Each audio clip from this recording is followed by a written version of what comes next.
Alright, settle down, grab your cheap beer or your fancy kombucha, because we need to talk. I've got some truth bombs to drop tonight, and trust me, they're going to hit harder than your last credit card statement. A lot of people ask me, like, hey, 25-year-old financial guru, what's the secret to making bank, to living that life? And I tell them, the honest to God truth, but nobody ever believes me. They want some complicated algorithm, some secret stock tip, some crypto coin named after a dog's left paw. But the real secret, it's not out there, it's in here, in your head. And guess what? Your brain, the very thing you think is making all your brilliant decisions. It's a glitchy mess, a walking, talking, money-burning bug farm. Seriously, if your brain was an app, it would have more crash reports than a teenage driver. We're going to uncover 8, yes, 8, of the most insidious mental traps, the sneaky little bugs that are controlling your mind, stealing your money, and generally making your life way harder than it needs to be. And don't even try to tell me you're immune,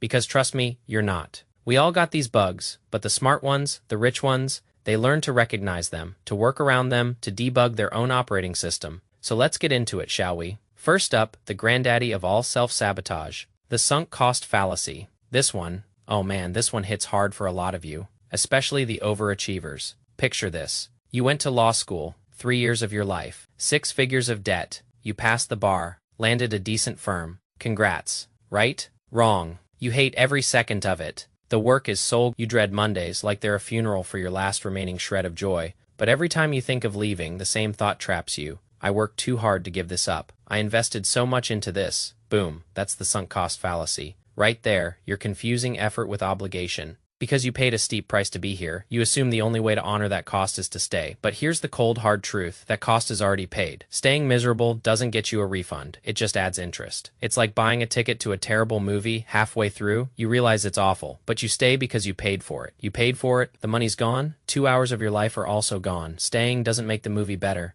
It just means you wasted more time. This fallacy turns high achievers into high-functioning prisoners. You think quitting would make it all a waste. But what's actually wasteful? Sacrificing your future, your happiness, your sanity, to justify a decision you made 5 years ago with a totally different version of yourself. You're not walking away from value. You're walking toward alignment, toward sanity, toward a life that actually fits the current version of you. And no, you're not throwing it away. You're using what you learned to stop sinking deeper. The cost is sunk, my friends. Cut your losses and swim for shore. Your life isn't a balance sheet where you have to perfectly offset every expense. It's a garden. And sometimes you gotta yank out a dead plant, even if you spent a lot of time watering it. Next, the echo chamber of doom confirmation bias. This one is insidious. Imagine this. You believe something, anything. Let's say you think coffee is good for you. So you type, "Is coffee healthy?" into a search engine. First result, coffee linked to lower risk of depression. Boom. You feel smart, informed, validated. Now pause.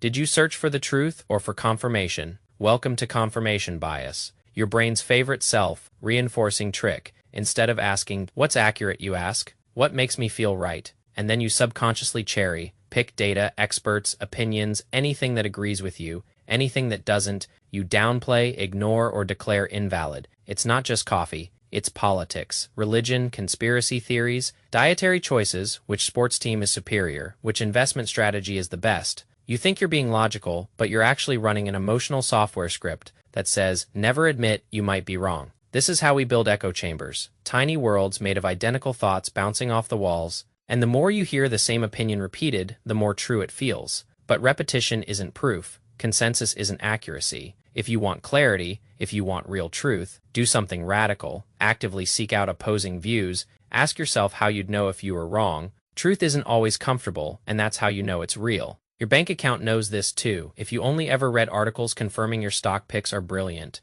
you're going to miss the iceberg. You've got to actively look for reasons why you might be wrong. That's how you minimize risk. That's how you learn. Then there is learned helplessness. Oh, this one breaks my heart. Picture a dog in a cage. Every time it tries to escape, it gets shocked. Eventually, it just lies down. No more trying. Even if the door swings open, the dog stays put. That's learned helplessness. Now, imagine you fail at something once. Twice, maybe 3 times. Rejected job applications. Awkward first dates. Not because you can't succeed, but because failure taught you to stop believing in the possibility. You tell yourself, I'm just not good at this. I'm not cut out for that. Making money isn't for me. You confuse temporary pain with permanent truth. Learned helplessness doesn't mean you are powerless. It means you feel powerless. And those feelings become bars in a cage that doesn't even exist anymore. The worst part, you might not even notice you've given up. You just start living smaller, playing it safer, never taking a chance. But there's a way out. My friends, it starts with testing the lock. Do the thing one more time, apply again, send that email, ask for that raise, say what you meant to say. Try badly and try loud, fail forward, because once you realize the shocks have stopped, you stop being the dog, and you start being the person who leaves the cage and never looks back.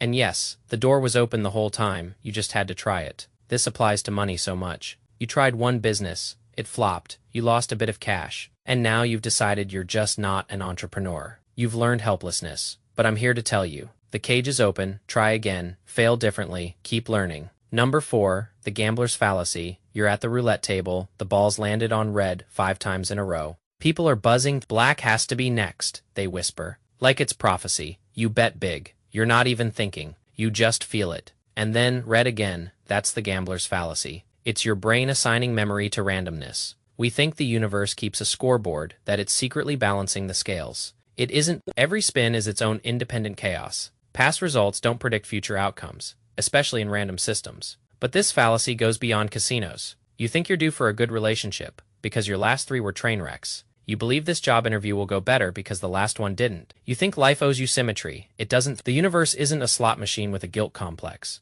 It doesn't reward perseverance with fairness. It doesn't track your streaks, and clinging to the idea that it does. That's how you keep gambling time, energy, hope on patterns that don't exist. You're not cursed. You're not lucky. You're just misreading chaos as narrative. The odds don't care how badly you want it. The flip doesn't remember the last one, and neither should you. This is why I tell people, consistency over intensity. Don't bet your entire life savings on one random crypto because it is due for a pump. Every investment is an independent event. Treat it as such. Moving on to negativity bias. 10 people say your idea was great. 1 person calls it meh. Guess which comment keeps you up at 2 in the morning? That's negativity bias. Your brain is a threat detection machine from prehistoric times where noticing danger was literally survival. Back then, ignoring one rustle in the bushes could get you eaten by a saber-toothed tiger. Fast forward to now, and your brain's still doing it. Only now, the tigers are tweets. Or that one snarky comment from your colleague. You're wired to give more attention, emotion, and memory to negative events. 1 bad review hits harder than 10 good ones. 1 awkward moment at the party makes you forget the fun. You remember rejection way longer than praise. And it's not your fault, it's biology. But if you don't know what's happening, it starts controlling your entire mood. You live like everything's falling apart. Even if 90% of your life is actually fine, it also warps your perception of people. You zero in on flaws. You expect disappointment. You scan your inbox for conflict. And pretty soon, your whole world is just filtered through caution tape. The only antidote, actively notice the good, count it, name it, write it down. It won't come naturally. But that's the point. You're not being realistic. You're being hijacked by an ancient alarm system that forgot how to turn off. When it comes to your investments, this is why you panic sell. 1 bad headline, 1 dip in the market, and your brain screams, danger, sell everything. Even if your long-term plan is sound, even if the 90% of your portfolio is doing great, that one little dip will dominate your attention. Don't let it. Outright. Number 6, the halo effect. You meet someone new. They're charismatic, great smile, amazing taste in playlists. And before you even realize it, they're perfect, funny, insightful, emotionally mature. Basically a walking TED Talk, except they're not. Welcome to the halo effect, when your brain takes one positive trait, attractiveness, charm, intelligence, and uses it as a shortcut to assume all the other traits are just as glowing. That's how we end up trusting people who shouldn't be trusted. That's how bad ideas become gospel when delivered by someone in a nice suit. That's how con artists and cult leaders work. They start with one beam of light, and your brain fills in the rest. You don't judge people by who they are. And this doesn't just apply to people, companies, politicians, brands. You see one clean logo or clever ad and assume competence, ethics, and value. But shiny isn't the same as good. The halo effect isn't about gullibility, it's about speed. Your brain loves shortcuts, but shortcuts often skip the truth. Slow down, ask more questions. Don't let one bright spot blind you to everything else. This is how people get scammed in investments. The smooth talker with the fancy car, the guru promising impossible returns.